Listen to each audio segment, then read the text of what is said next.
नमस्कार, हिमाचल समाचार में आपका स्वागत है। आज के मुख्य समाचार। हिमाचल प्रदेश मंत्रिमंडल के निर्णय। मुख्यमंत्री ने कहा, एड्स पीड़ित बच्चों के लिए बजट में आएगी नई योजना। जागरूकता से एड्स के प्रति समाज के दृष्टिकोण में आया बदलाव। आपदा राहत कोष के लिए अंशदान। और अब समाचार विस्तार से। मुख्यमंत्री ठाकुर सुखविंदर सिंह सुक्खू की अध्यक्षता में आज शिमला में आयोजित प्रदेश मंत्रिमंडल की बैठक में पुलिस विभाग में आरक्षी के पद पर 30% महिला आरक्षण प्रदान करने का निर्णय लिया गया और कांस्टेबल के 1226 पदों को भरने के लिए संशोधित स्वीकृति प्रदान की गई। मंत्रिमंडल ने अनाथों और समाज के वंचित वर्गों को लाभान्वित करने के लिए मुख्यमंत्री सुखाश्रय योजना में कुछ और प्रावधान जोड़ने को भी मंजूरी दी। नए प्रावधानों के तहत राज्य का प्रत्येक अनाथ 27 वर्ष की आयु तक 4,000 रुपए प्रति माह जेब खर्च प्राप्त करने का पात्र होगा। इसके अलावा योजना शुरू होने के बाद बाल देखभाल संस्थान छोड़ने वाले ऐसे अनाथ बच्चों को 2 लाख रुपए विवाह अनुदान देने का भी निर्णय लिया, जिन्होंने योजना के शुरू होने के बाद विवाह किया। यह राशि एक बार ही देय होगी। बैठक में पूह से काजा तक के सीमावर्ती क्षेत्रों में भरोसेमंद एवं गुणवत्तापूर्ण विद्युत उपलब्ध करवाने के दृष्टिगत 486 करोड़ 47 लाख रुपए की विस्तृत परियोजना रिपोर्ट को स्वीकृति प्रदान की गई। राज्य के लाहौल स्पीति जिला के स्पीति ब्लॉक और किन्नौर जिला के सीमावर्ती क्षेत्रों के 32 गांवों में विद्युत अधोसंरचना विकसित व सुदृढ़ करने के लिए 6 करोड़ 49 लाख रुपए की विस्तृत योजना रिपोर्ट को भी स्वीकृति प्रदान की गई। बैठक में कृषि विभाग में कृषि विकास अधिकारियों के 40 पद, गृह रक्षक और नागरिक सुरक्षा विभाग में हवलदार प्रशिक्षकों के 10 पद भरने को भी स्वीकृति प्रदान की गई। इसके अलावा शिमला के चमियाना में Atal institute of medical super specialities के नेफ्रोलॉजी विभाग में सहायक प्रोफेसर के 2 पद, आईजीएमसी शिमला में ऑर्थोपेडिक्स विभाग में सहायक प्रोफेसर का 1 पद और जिला मंडी के नेरचौक स्थित श्री लाल बहादुर शास्त्री राजकीय आयुर्विज्ञान महाविद्यालय एवं अस्पताल के ईएनटी विभाग में सहायक प्रोफेसर का 1 पद भरने का भी निर्णय लिया गया। मंत्रिमंडल ने प्रदेश के लोगों की सुविधा के लिए शहरी क्षेत्रों में प्राथमिक स्वास्थ्य देखभाल प्रणाली को सुदृढ़ करने के लिए प्रदेश में 40 नए शहरी स्वास्थ्य और वेलनेस सेंटर खोलने को स्वीकृति प्रदान की। मंत्रिमंडल ने कांगड़ा जिले के देहरा के बनखंडी में वन्य प्राणी उद्यान की चारदीवारी, जल संचयन निर्माण और सेवा पथों के निर्माण और हिमाचल प्रदेश चिड़ियाघर संरक्षण प्रजनन सोसाइटी के माध्यम से परियोजना लागू करने को स्वीकृति प्रदान की। मंत्रिमंडल ने हिमाचल प्रदेश औद्योगिक निवेश नीति 2019 में संशोधन करने और इसके संबंधित नियमों में संशोधन करने की स्वीकृति प्रदान की। इससे उदार प्रोत्साहन को बढ़ावा मिलेगा। मंत्रिमंडल ने लोगों को सुविधा प्रदान करने के दृष्टिगत हमीरपुर में हिमाचल प्रदेश राज्य विद्युत बोर्ड निगम लिमिटेड का जोन सृजित करने तथा हमीरपुर में मुख्य अभियंता ऑपरेशन का कार्यालय स्थापित करने को भी स्वीकृति प्रदान की।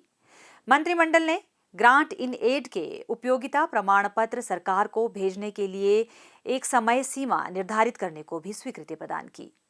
मुख्यमंत्री ठाकुर सुखविंदर सिंह सुक्खू ने आज शिमला में लेट कम्युनिटीज लीड विषय पर आयोजित राज्य स्तरीय विश्व एड्स दिवस समारोह की अध्यक्षता की। उन्होंने कहा कि प्रदेश सरकार आने वाले बजट में एड्स पीड़ित बच्चों की सहायता के लिए एक योजना लेकर आएगी, जिसमें ऐसे बच्चों को शिक्षा के अवसर प्रदान करने और उन्हें मुख्यधारा में शामिल करने के प्रावधान होंगे। जिस भी परिवार में किसी व्यक्ति को एड्स हो जाया करती थी, उससे गांव वाले दूर रहना चाहते थे। धीरे धीरे परिवर्तन आया और समाज में बदलाव होता गया। आज खुशी इस बात की है कि समाज में उन व्यक्तियों को अपनाना शुरू कर दिया है। पिछले दिनों में एक आर्टिकल पढ़ रहा था, अमेरिका की एक यूनिवर्सिटी ने इस पर बहुत अधिक शोध कर लिया है और वो दिन दूर नहीं जब इस बीमारी का हम इलाज ढूंढ सकेंगे। अभी ये बीमारी लाइलाज है, लेकिन ये नहीं है कि इससे आपका जीवन छोटा हो जाएगा। आप सावधानी बरतेंगे, आप नियमों का पालन करेंगे तो निश्चित रूप से आपका जीवन लंबा होगा समाज खुलेपन के दौर से गुजर रहा है।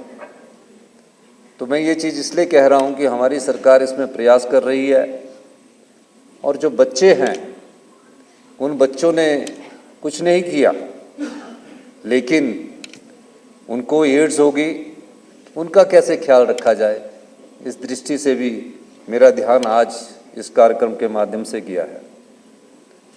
मैं उन सभी बच्चों को ये आश्वासन देना चाहता हूँ कि जब अगला बजट आएगा, उनके परिवार का और उन बच्चों का कि किस स्तर तक वो आगे बढ़े, और हो सकता है 5-10 साल में इसका इलाज भी संभव हो सके। उनकी शिक्षा से लेकर उनके परिवार से लेकर हम अगले बजट में उनका पूरा ध्यान रखेंगे। उन्होंने आह्वान किया कि बीमार अपनी बीमारी ना छुपाएं, बल्कि समाज के सामने स्वीकार करें। उन्होंने कहा कि एड्स पीड़ित व्यक्तियों की सहायता के लिए वर्तमान राज्य सरकार हर संभव सहायता कर रही है। आगामी बजट में विधवाओं और मूक बधिर बच्चों के लिए भी एक योजना लाने जा रही है। दिव्यांग बच्चों की पढ़ाई के लिए एक अच्छा स्कूल और कॉलेज खोलने पर भी सरकार विचार कर रही है। राज्य सरकार उस वर्ग की आवाज बन रही है जो सहज अपनी आवाज सरकार तक पहुंचा नहीं सकते। मुख्यमंत्री ने कहा कि निराश्रित बच्चों के कल्याण के लिए मुख्यमंत्री सुखाश्रय योजना चलाई गई है, जिसके तहत बच्चों के रहने और उनके भरण पोषण का दायित्व राज्य सरकार का होगा। उन्होंने कहा कि अब 27 वर्ष की आयु तक अनाथ बच्चों को रहने और उनके पालन पोषण के लिए सरकार की ओर से व्यवस्था की गई है तथा इसके लिए राज्य सरकार ने कानून भी बना दिया है। उन्होंने युवाओं से जीवन में सफलता के लिए चुनौतियों का दृढ़ता के साथ सामना करने का आह्वान भी किया। मुख्यमंत्री ने कहा कि वर्तमान राज्य सरकार स्वास्थ्य और शिक्षा के क्षेत्र में बड़े सुधार लाने जा रही है। अगले शैक्षणिक सत्र से सरकारी स्कूलों में पहली कक्षा से अंग्रेजी की कक्षाएं शुरू करेंगे। स्कूलों में शिक्षक उपलब्ध करवाए जाएंगे व खेल की सुविधाएं बढ़ाई जाएंगी। इसके साथ साथ Rajiv Gandhi day boarding school भी खोले जा रहे हैं। सरकारी शिक्षण संस्थानों में गुणात्मक शिक्षा प्रदान करने के लिए राज्य सरकार वचनबद्धता के साथ कार्य कर रही है। राज्य सरकार गेस्ट फैकल्टी लेक्चरर लगाने पर विचार कर रही है। इसके साथ आर्टिफिशियल इंटेलिजेंस सहित नए कोर्स शुरू किए गए हैं। उन्होंने कहा कि राज्य सरकार स्वास्थ्य के क्षेत्र में भी बड़े बदलाव करने जा रही है, ताकि प्रदेश के लोगों को राज्य में ही बेहतर स्वास्थ्य सुविधाएं प्राप्त हो सकें। ठाकुर सुखविंदर सिंह सुक्खू ने कहा कि सीमित संसाधनों और कर्ज का भारी बोझ होने के बावजूद राज्य सरकार 4 साल में हिमाचल प्रदेश की अर्थव्यवस्था को पटरी पर लाएगी और 10 वर्षों में हिमाचल प्रदेश देश का सबसे समृद्ध राज्य होगा। हिमाचल प्रदेश में 2 ही चीज़ें हैं, या तो हम अपने टूरिज्म सेक्टर में बहुत अधिक विकास करें, या हम पानी के क्षेत्र में हमारे पास बिजली पैदा करें। इन दोनों क्षेत्र में भी हमारा बहुत अधिक शोषण पिछले कई सालों से हो चुका है। जो इन्वेस्टमेंट होना चाहिए था वो इन्वेस्टमेंट ड्रेन हुआ है, यानी कि हमारी राज्य की संपदा को लूट लिया गया है और हम उसमें मूक दर्शक बने बैठे रह गए। आज मैं उसकी लड़ाई आपकी लड़ रहा हूँ और मुझे विश्वास है कि मैं इस लड़ाई को जीतूंगा भी, और निश्चित तौर पर आने वाले 4 साल में 2027 तक हिमाचल प्रदेश की अर्थव्यवस्था पटड़ी पर होगी।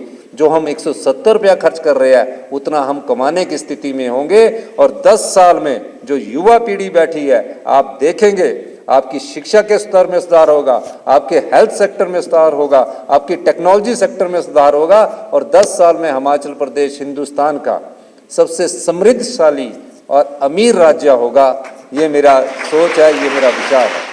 इस अवसर पर मुख्यमंत्री ने इस बीमारी को फैलने से रोकने में बहुमूल्य योगदान देने पर विभिन्न संगठनों को पुरस्कार प्रदान किए। इस अवसर पर मुख्यमंत्री ने जागरूकता रैली को हरी झंडी दिखाकर रवाना किया। उन्होंने विश्व एड्स दिवस के अवसर पर लगाई प्रदर्शनी का अवलोकन भी किया। इस अवसर पर एड्स पीड़ित एक महिला ने अपने जीवन के अनुभव साझा किए। मुख्यमंत्री ने इस महिला को 1 लाख रुपए की सहायता राशि प्रदान करने की घोषणा की। राज्य एड्स नियंत्रण समिति ने 2 लाख रुपए, बैंक ऑफ महाराष्ट्र ने 25 लाख रुपए तथा राजकीय वरिष्ठ माध्यमिक पाठशाला टूटू ने 51,000 रुपए के चेक भी मुख्यमंत्री को आपदा राहत कोष के लिए भेंट किए।